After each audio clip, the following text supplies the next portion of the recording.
welcome and salutations to Den of Otaku. This is Den of Geek's official anime discussion series where we're going to break down anime, Japanese pop culture, and basically just all of the biggest developments that are going on in the industry right now. I am Daniel Kurland, and for our inaugural episode, we're going to be tackling the pop culture phenomenon that is Barbenheimer. But not the Barbenheimer you're thinking of. We're not talking about Barbie and Oppenheimer, but rather Super Doll Licca-Chan and Grave of the Fireflies. Confused? Well, you're not going to be after this episode of Den of Otaku. First of all, we would like to thank G Fuel Energy for being our sponsor for this episode. Now, each episode of Den of Otaku is going to work a little differently, but in this Barbenheimer bonanza, we're going to break down Japan's Barbie equivalent, this thing called Licca, as well as the mediums, how they've kind of handled atomic bomb stories over the years in contrast to what we're getting a lot in North American pop culture and media.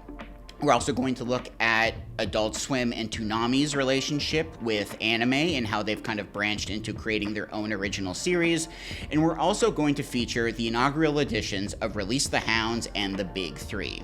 What could those things be? I know, I want to find out. Now, to kick things off, something that has kind of been unavoidable this summer in movies and film and television is Barbenheimer. People apparently aren't going to the movies as much. Movies aren't making as much as they should be. But one thing that's really kind of focused the industry is Barbie and Oppenheimer, and it's been interesting to see how these two very different tonal extremes have brought people together for this weird double feature, and how there's even kind of some thematic crossover in these two very different movies. So what's interesting is, as much as Barbenheimer has kind of brought people together, anime kind of tackled this exact same thing decades earlier in the late 90s. And so in order to discuss kind of anime's Barbenheimer equivalent, it makes sense to break down each of these extremes separately. So first, let's get into the Barbie side of it. Now, in Japan,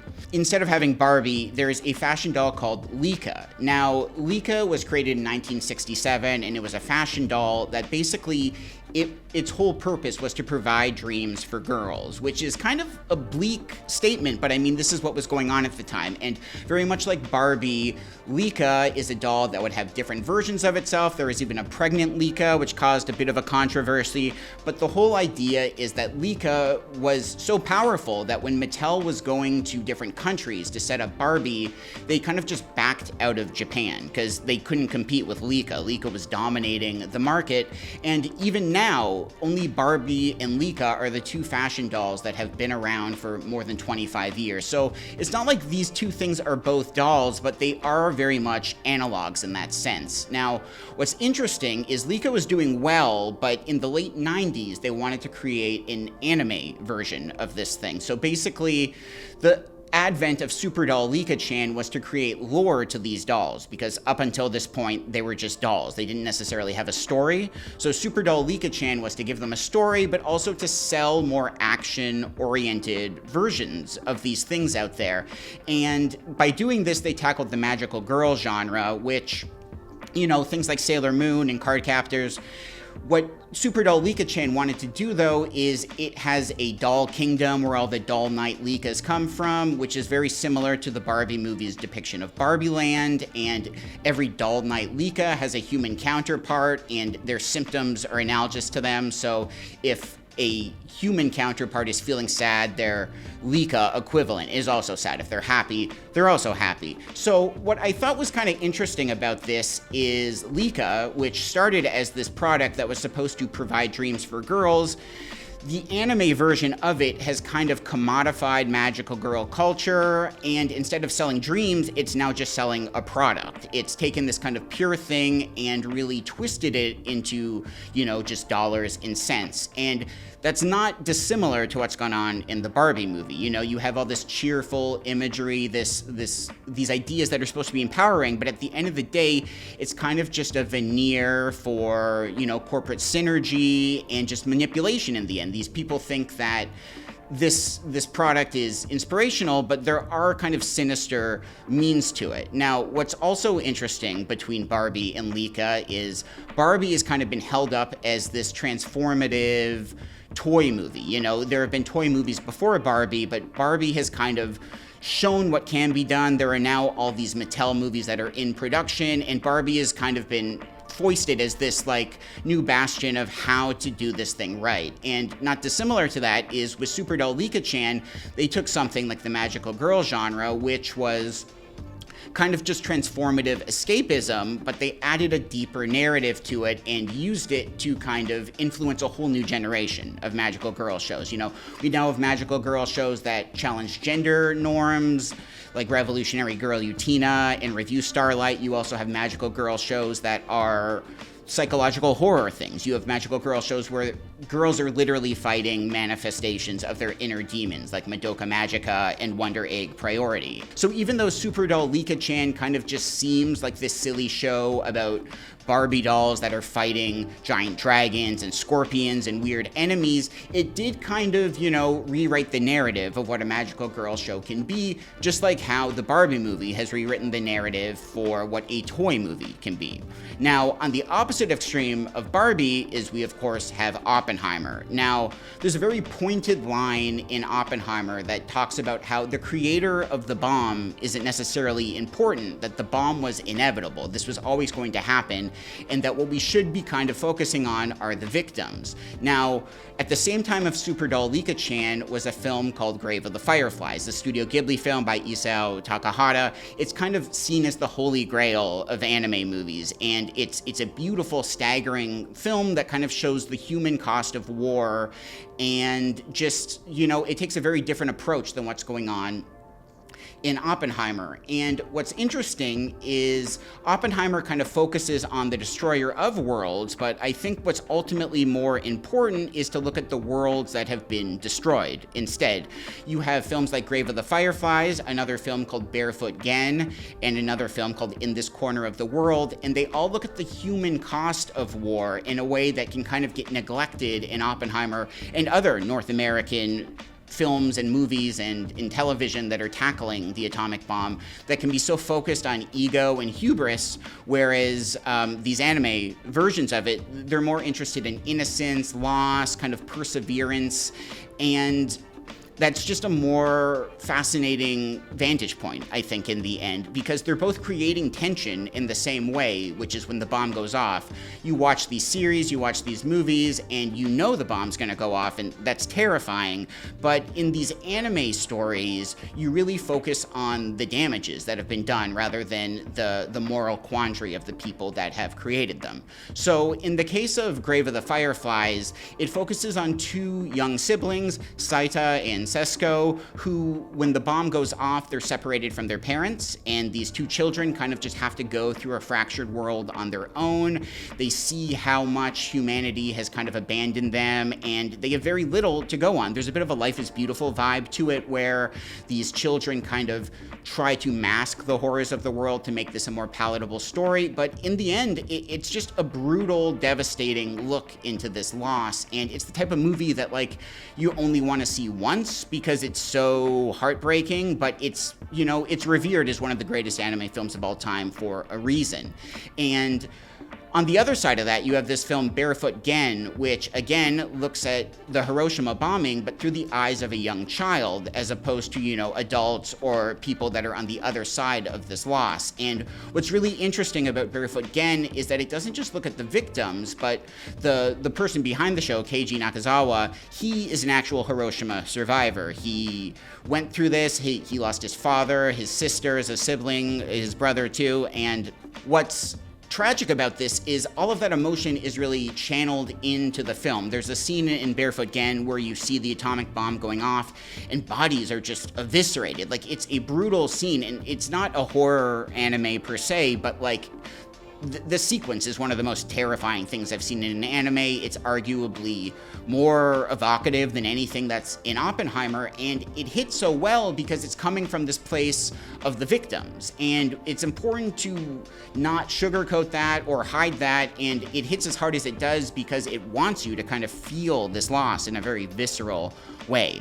There's another more recent anime film called In This Corner of the World, and what it does is it follows another young adult who's a little older named Suzu, who grew up in Hiroshima, but she gets married and she's able to get out of the community a little. But what it does that's different is it builds tension leading up to the bomb going off, but it also follows afterwards. And Suzu, she's an artist. She really expresses creative freedom in painting, and after the bomb goes off, she loses her right arm, so now she can no longer express herself. So it's a very brutal story of just this person who isn't just reckoning with the changed world, but also how she can kind of be the person she used to be and still find creative fulfillment, even though she's lost a physical part of herself. And in Grave of the Fireflies, the characters don't make it out of the story alive, but in this corner of the world, in Barefoot Gen, you get these really powerful stories of perseverance and how, despite these tragedies, people can find a way to move on and to still find connection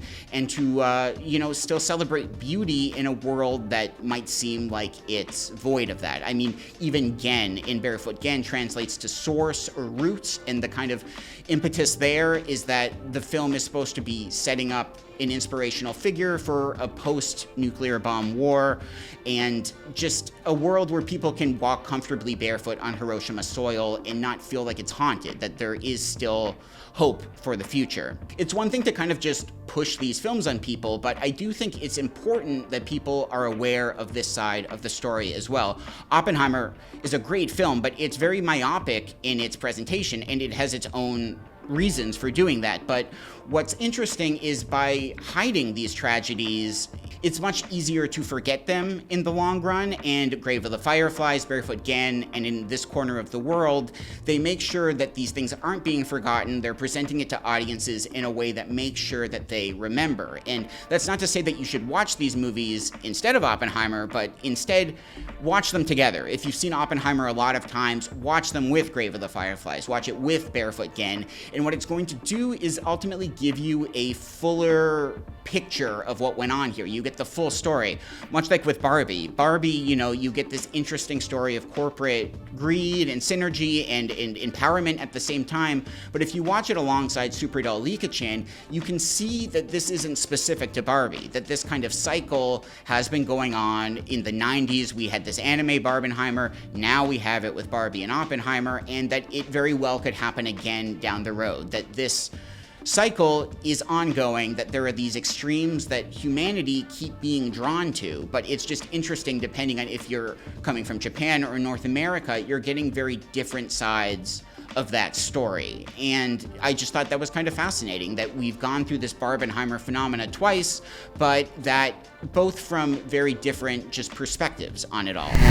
Now, before we get into our next segment, I'd like to ask you all a question. Is there a zero-sugar, vitamin-packed energy drink inspired by one of the most iconic anime franchises of all time? Well, to quote Naruto Uzumaki himself, believe it! G Fuel Energy, purveyors of the best tasting and coolest pop culture collabs in the energy drink industry, have not one but two flavors inspired by Naruto Shippuden. We have Pomelo and White Peach Sage Mode, and Soda Ice Candy Rasengan. Call me Natalie Imbruglia, because I'm a little torn between these two. I don't know which one I want to drink. You can drink them in two different ways too. We have a powdered energy drink formula and as a ready-to-drink 16-ounce can.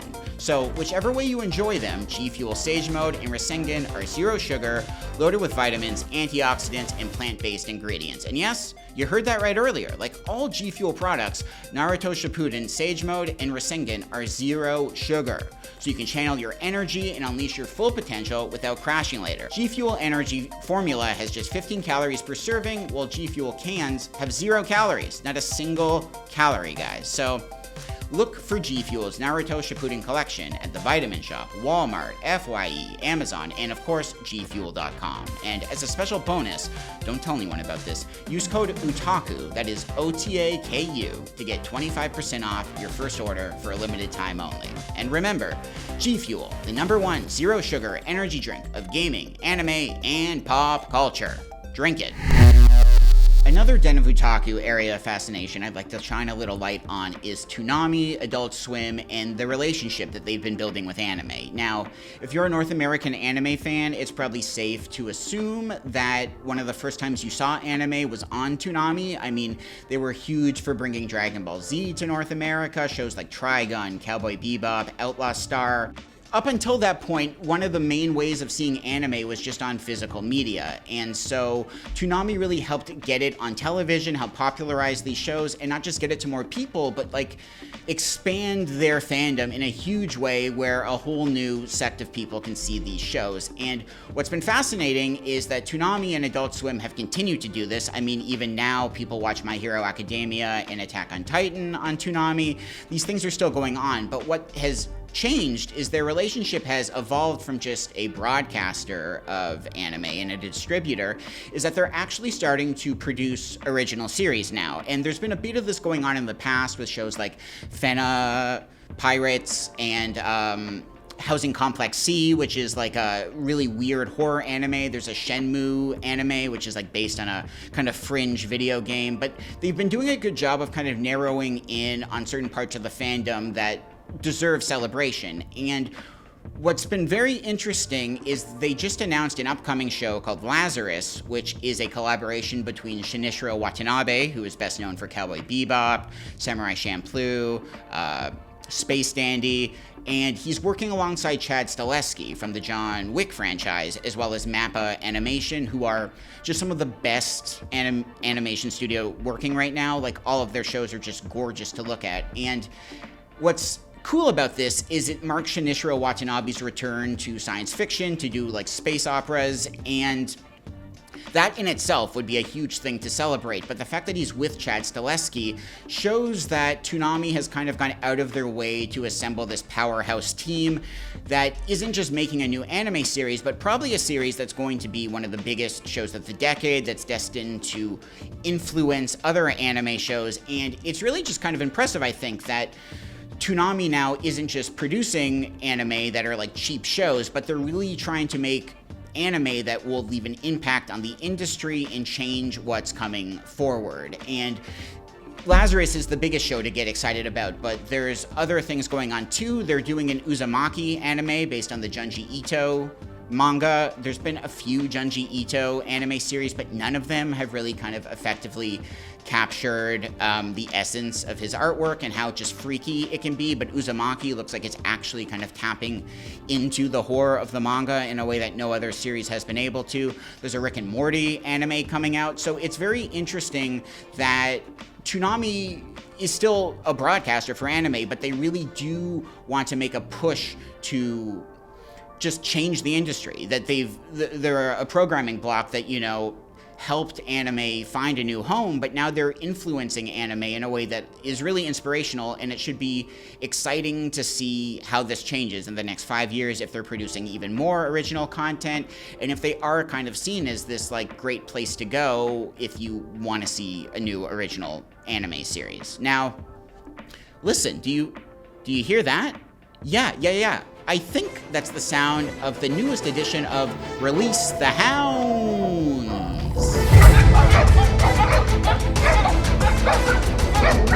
Okay, so Release the Hounds is a Den of Otaku segment where we're going to talk about physical media. You know, remember physical media is before we had everything that was an algorithm or just digital tax write-offs. Anime has an interesting relationship with physical media that it used to be back in the day. If you wanted to watch an anime, you basically had to just buy a VHS, remember VHS, or DVDs, and kind of just trust that what you were getting was going to be something you're interested in. Anime still has a really important relationship with physical media, and what's interesting to see is that there are still certain anime that you can only see on physical media, that they aren't readily streaming anywhere. And so this segment in each episode of Den of Otaku is going to highlight just some physical media that you might want to check out, that you might want to add to your collection, or, you know, if you're interested in taking the plunge in buying some stuff, then these are some perhaps good places to start. So the first thing on Release the Hounds we want to talk about is Keep Your Hands Off Aizuken. This is a really beautiful show about a trio of girls who start an anime club at their school, and all of these girls are kind of introverts in their own way, but as they start creating and animating and creating art, they really come out of their shells, and that's kind of a theme that always resonates with me. I think it's beautiful when you see people that don't know how to communicate, but then they find the right tools and they can really just show the world their hearts. This is such a love letter to the nature of animation, how every aspect of it is important, whether it's the visuals, sound design, and just the collaborative process. It's directed by Masaaki Yuasa, who is one of my favorite people working in anime right now. He's done Lou, Over the Wall, and Mind Game, The Night is Short, Walk On Girl. Just a beautiful animation style all around. And this show just really highlights what it means to be a fan of the creative process and just anime in general. It's such a love letter to that. And what's neat is the Blu-ray release is the first time this show has had an English dub. That was never available before, so if you are someone that needs an English version of anime, this is the way to do that. It's a good dub. You're not losing anything in the translation process here, so keep your hands off Aizuken. Another show we'd like to highlight here is Thus Spoke Kashibi Rohan. This is a spin-off of the JoJo's Bizarre Adventure series. JoJo, if you're not familiar, is kind of one of the weirdest, most successful anime going on right now. It takes a very unique storytelling approach that it does this generational thing where each series looks at a different descendant of this prolific bloodline rather than telling you like a linear narrative all the time. And Thus Spoke Kashibi Rohan focuses on like a fringe character in the series, Rohan, who is a comic artist. And in this show, he kind of just winds up having to solve some weird mysteries. He has a special power where he can read others, but he becomes like a beacon for supernatural activity. Thus Spoke Kashibi Rohan, you can totally watch without any JoJo knowledge. You don't need that to appreciate this show. The animation is gorgeous, so it's just a beautiful show to look at nothing else. But also, if you've been curious to check out JoJo, like, it is just a good entry point for that too. It kind of gives you a primer on what that universe is all about, and it's only a handful of episodes, so it's not a huge commitment if you want something that looks good and tells like a fun, unique story, but isn't going to, be hundreds of episodes that dominates, most of your life. And the last thing on Release the Hounds we'd like to celebrate is Ashido no Joe, Volume 2 in 4K. Sports anime is like a very interesting genre. Curiously enough, like Western animation doesn't really celebrate sports in any way. You don't really see any cartoons that are focused purely on sports. This is not the case in anime. There's basically an anime for every sport imaginable, as well as a bunch that don't even exist. Ashido no Joe is from the 80s, and it's kind of the prototypical boxing anime. Like, it is fairly grounded, and it follows Joe Yabuki, who is a juvenile delinquent who kind of finds his purpose once he steps into the boxing ring. And if you've been curious about sports anime but don't know where to check it out, or if you're just a big fan of boxing, Ashido no Joe is a great place to start. That gives you like a really good classical retro series. It's never looked better now that it's in 4K. That's kind of been a sticking point for some fans in the past, that they wanted to check it out, but it just didn't look good by modern standards. But now that's all there. So yeah, that's kind of what we thought would be fun to look at here in Release the Hounds. Again, to sum that up, we have Keep Your Hands Off Aizuken, Thus Spoke Kashibi Rohan, and Ashido no Joe Volume 2 in 4K. And judging by my calculations, it sounds like it's time for another edition of The Big Three.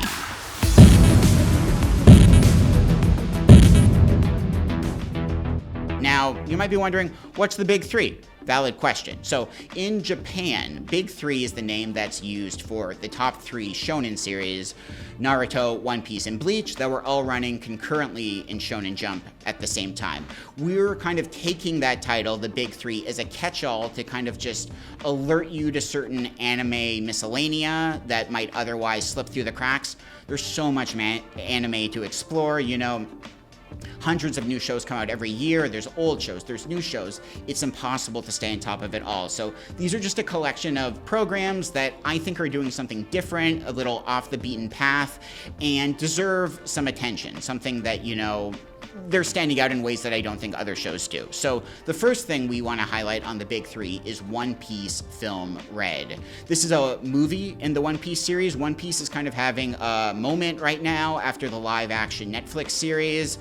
And what's interesting about One Piece Film Red is that it kind of shelves the main characters in in exchange for a character named Uda, who's a singer, and it kind of becomes a concert film. Like, this whole film is focused on Uda performing her first big public concert, but her music also has supernatural elements that might put the world in danger. That's where Luffy and the regular One Piece characters come in. But, you know, One Piece has kind of been a staggering tome for some people to break down. There's thousands of episodes, and people just don't have the time. This film is very much like a standalone entity that you can watch on your own if you're curious about One Piece. If you've been watching the live action series and want a taste of what the anime is doing, One Piece Film Red is something you can watch that doesn't spoil the show's arc at all, and is just kind of a fun look at what is possible in One Piece. And at the same time, there's just beautiful music, and it kind of functions as this weird concert film. So if you just don't like action and shonen series but are interested in like a concert movie, One Piece Film Red is, you know, something that you might want to check out. The next thing we have on the big three is Undead Girl Murder Farce. Wild title. What's going on in this show is it's a very curious blend of many different genres and sensibilities.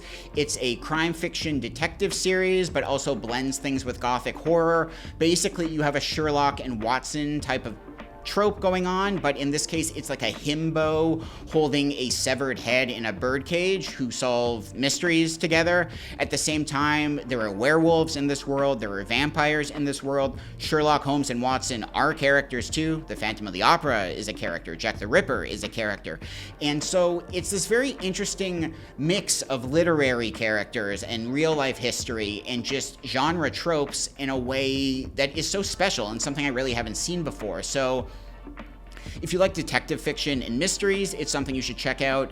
If you like horror, just in general, there's a lot of that going on here. And if you just want something weird that doesn't take itself too seriously and knows how to have fun at the same time, Undead Girl Murder Farce has a lot of that going on, and I guarantee you there's no other show this anime season that's doing the same thing. The last show we want to highlight here is Zom 100, Bucket List of the Dead. I'm really not that excited by zombies. I think they're my least favorite horror trope. It's just kind of tired and overdone. I've never really been excited by a zombie series before, which is why Zom 100 is so refreshing and different. It's kind of like the I Think You Should Leave sketch where Tim Robinson sees a monster and is happy that he doesn't have to go into work the next day. What's going on in this show is you have like a 9-to-5 corporate worker who is just zoned out, he hates his life, a zombie apocalypse happens, and suddenly he's excited that he can do everything that he always wanted to, but doesn't have to report to a job anymore. So he finally has this freedom, and despite how the world is falling apart and a zombie Armageddon has ravaged the world, he's never been happier, and he can kind of just live out his dreams, whether that's buying a big screen television or traveling around the world in an RV. And there's a bit of Shaun of the Dead going on in there, but it is very much its own thing. And if you like zombie shows, I think it's a must. If you hate zombie shows, I still think it's a must. And it just finds such a refreshing perspective on how to do a zombie story that's really a coming of age narrative about somebody achieving their goals and learning what they want out of life, even though the world is worse than it's ever been. So to sum that up again, for the big three, we have One Piece Film Red, Undead Girl Murder Farce, and Zom 100, Bucket List of the Dead. Now, unfortunately, fellow otaku, I think we're all out of time for this episode before I must get isekai'd back to reality. So once again, I'd like to thank G Fuel for being our sponsor. I'd like to thank you for being our audience. And remember, Den of Otaku will never lead you astray when it comes to anime. Until next time, Space Cowboys.